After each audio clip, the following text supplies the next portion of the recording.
I didn't realize something was wrong when I first joined the company. Not immediately. At the beginning, everything looked normal, structured, fast-paced, almost too organized in a way that made you feel like mistakes were not just discouraged, they were dangerous. I had just been hired into an IT firm, my role very specific. I monitored scheduled system batch processes. These weren't ordinary background tasks. These batch processes handled customer requests, financial data, and system updates all at once. If anything failed, even for a few minutes, it could affect hundreds of clients instantly. Transactions could freeze, requests could duplicate, data could corrupt without warning. And the pressure? It wasn't spoken loudly, but it was always there. My job was simple on paper: watch the system, respond quickly, and make sure everything ran smoothly. But in reality, it meant constant vigilance. Every notification mattered. Every delay mattered. Even silence could feel suspicious. To help me adjust, management assigned me what they called a buddy. At first, I thought it was a good sign.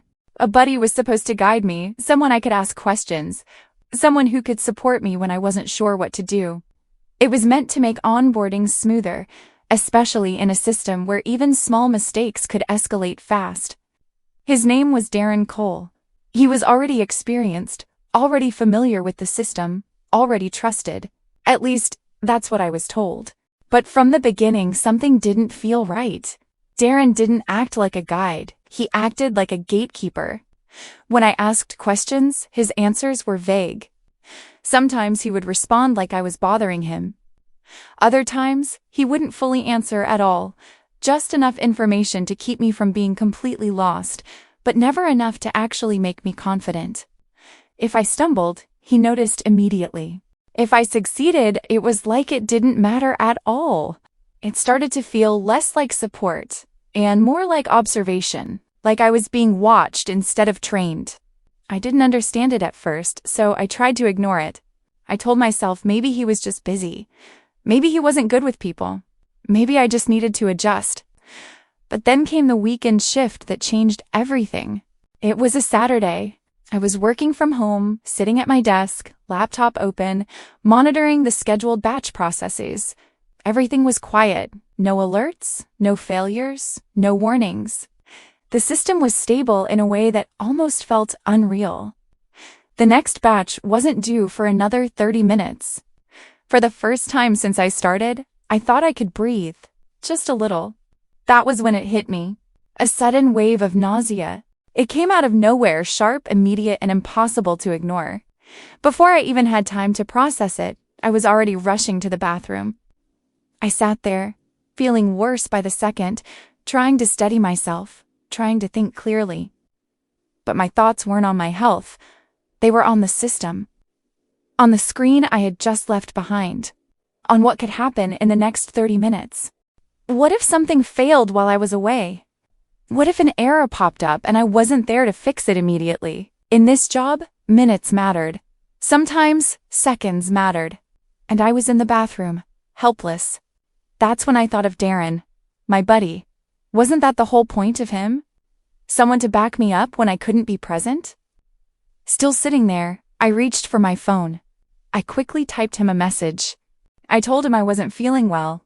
The next batch was still due in about 30 minutes, but I asked him to keep an eye on the system just in case I didn't make it back to my desk in time. I made it clear I wasn't abandoning my task. I would return as soon as I could. But I needed someone to watch things for a moment. His reply came almost instantly, and it wasn't what I expected. He told me not to pass the task to him. He said it like I was trying to shift my responsibility onto him, like I was being lazy, like I just didn't want to do my job. I stared at the message, stunned. I forced myself to reply again, explaining more carefully. I told him I wasn't trying to dump work on him. I was just giving him a heads up. If I made it back in time, I would handle everything as usual. But if I didn't, I just needed him to watch the system temporarily. That was it. Simple. Clear. But he didn't accept it. Instead, he dismissed it completely. He replied again, sharper this time. We all have reasons. Just do your job and don't pass it on me. I sat there in silence, the phone still in my hand.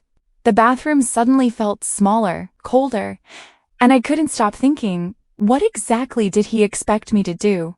Bring my laptop into the bathroom? I didn't respond after that. I forced myself to get through it, rushed back to my desk, still feeling unwell, still checking the system every few seconds like nothing had happened. The batch eventually ran. No issues. But something in me had already shifted. It wasn't just about the incident anymore.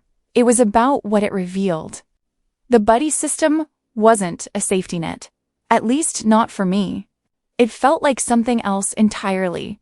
Something I still couldn't fully explain.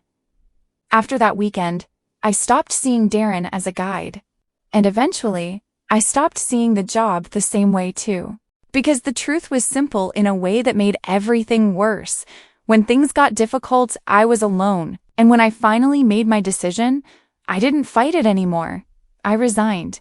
Not immediately, but not long after. And strangely, it wasn't the end I expected. Because leaving that place turned out to be one of the best decisions I ever made. My next company wasn't like the first. Better compensation, better benefits, better structure. More importantly, people actually supported each other.